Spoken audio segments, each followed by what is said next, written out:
So, I've used this footage before, I know that, but in the other videos where I've used it, I've always been kind of slapping up pictures in front of it, or I've used brief snippets of this footage, but it's really, for me at least, it's really some beautiful footage.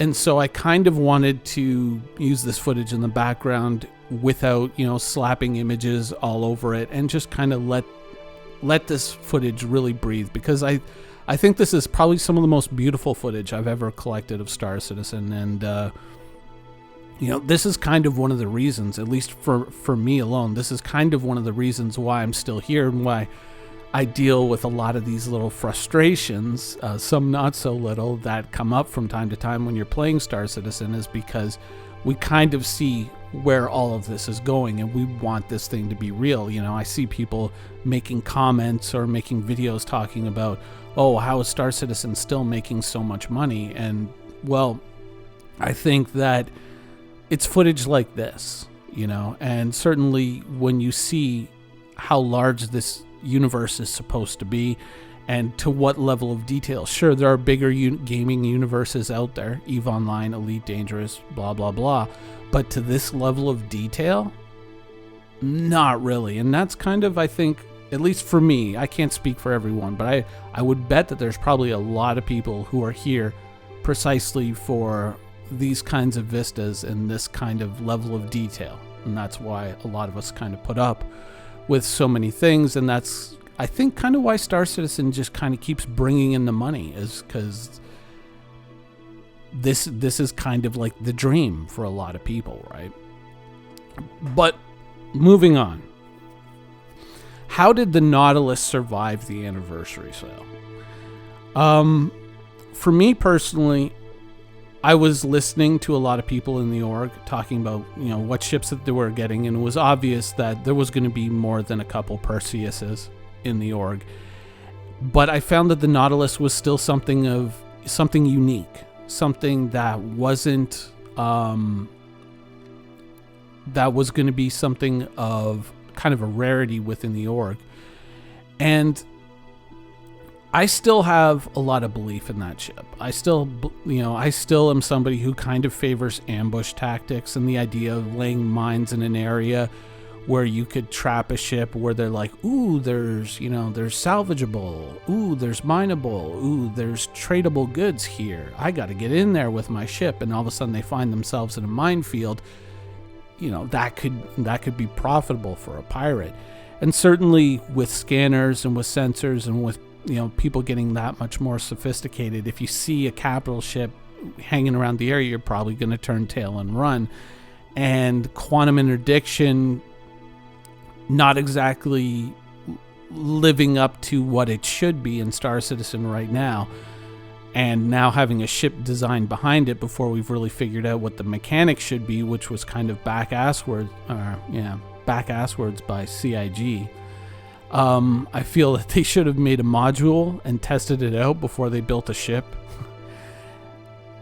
I feel that the best way to kind of ambush and trap somebody still with a very large ship and a very valuable cargo is going to be mines.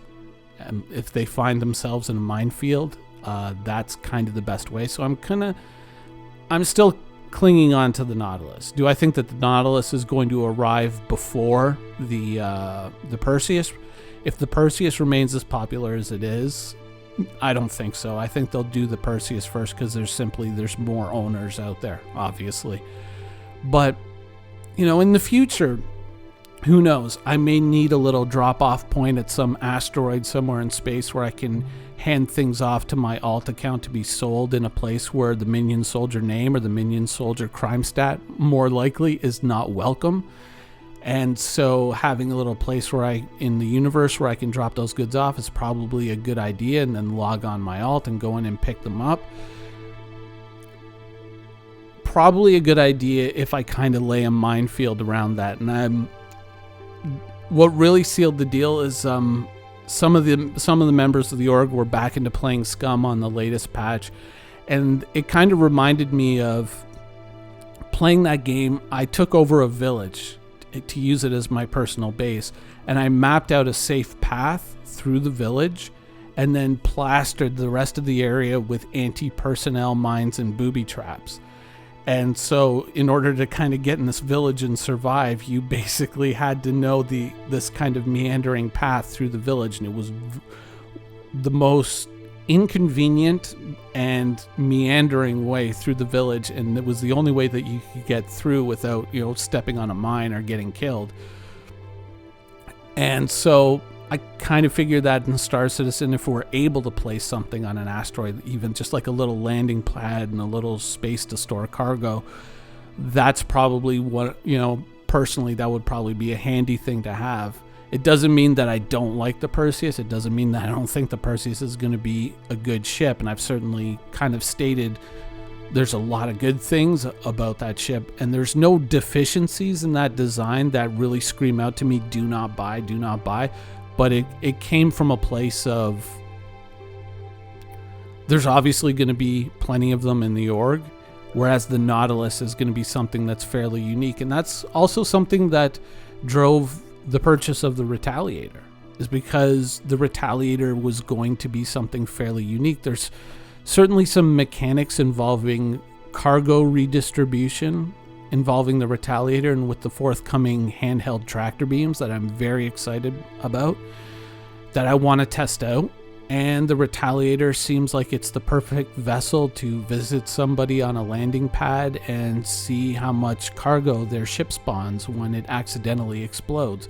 No one really knows for sure what happened because, the surveillance satellite had been shut down only moments prior. One of life's great mysteries, Hopefully the pilot's okay. But, this is going to be kind of, there are eclipses in the org, but the Retaliator was going to be something fairly unique as being an active Retaliator and not something on buyback. So I did pick up the bomber version, and I am planning to keep it. The flight characteristics, especially in atmosphere, are still a little bit disappointing to me. For a ship that has wings, that is something that I plan to kind of highlight in the future.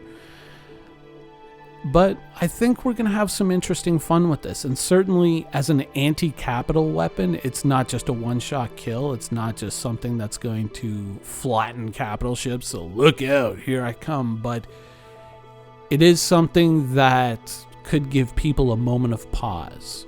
And sometimes that moment of pause is all you really need to kind of finish what you're doing and get out of there before they kind of summon up the courage to say, I see the Retaliator. Is there anything else that I don't see? And in the org, we have a few eclipses, so maybe not. The only other thing that I really picked up or really kind of recycled money into over the anniversary sale was on my alt account. I recycled some money into a Mercury Star Runner. I realized once again that there's plenty of issues with the Mercury Star Runner. I have a few ideas on how to resolve some of those issues that would involve minimal changes to the, if not very minor and inconsequential changes to the exterior of the ship that would make the ship overall better. Some of the easy ones are, the main central hallway that you travel out of or up to the cockpit in. I think that you could easily put a docking port on the side of that, or at least a ladder up to a docking port that would allow you at least one other exit from the ship. And at the tips of the wings, you could easily put a little ladder there that you could extend outwards, and boom, you climb up onto the wing, you go into the docking port, or you can pull up to a space station or another ship and they can latch onto you from there.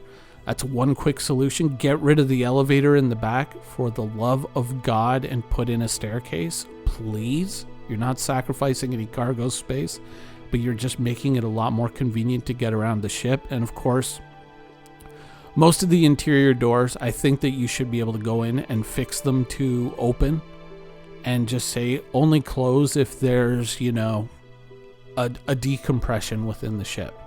There should be a setting like that for the doors inside of the Mercury Star Runner. But apart from that, as a general ship hauling cargo, on my alt account where it's just kind of like earning credits right now, it's spectacular. I mean, a hull full of Laranite, or what's the other one? it's not Laranite and something else. I forget what it's called, but they're both up in the 22 per unit range or beyond.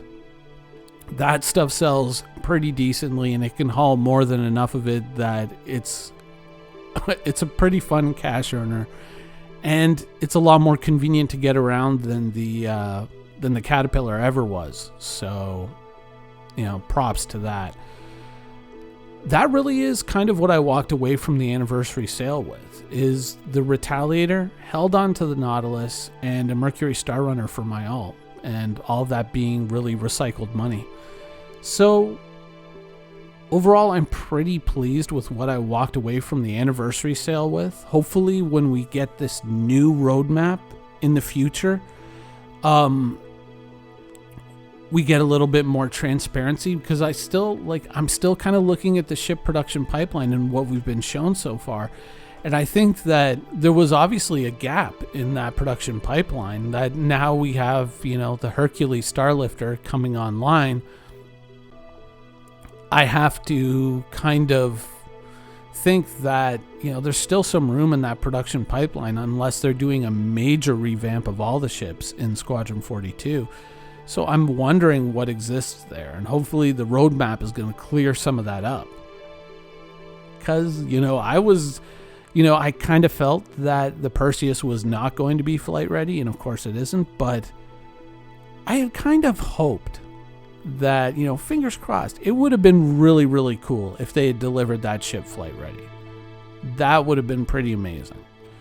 But who knows? We'll have to wait, and we'll all be kind of rolling the dice, waiting to see which capital ship gets finished. I mean, ultimately with the Nautilus, if the Nautilus doesn't work out, or if the Nautilus is still stuck in permanent ship construction limbo like the Banu Merchantman or something like that, I have a good feeling that the Polaris is going to get into production sooner, and I still have the Polaris on buyback, and those torpedoes on the Polaris, depending on how the Retaliator works out, that could be pretty interesting.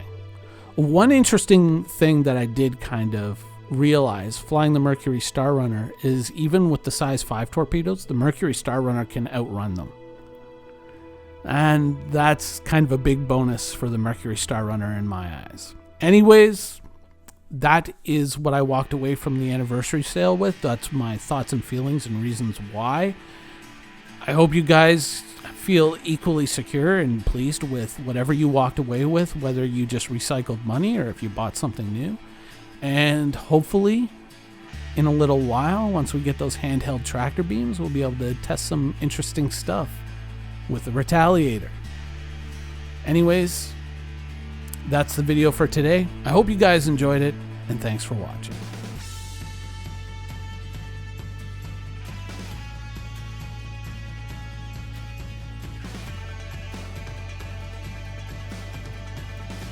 Thank you for watching. So if you want to keep up with the latest and greatest in Star Citizen and Squadron 42's development, please follow us on our social media channels. See you soon.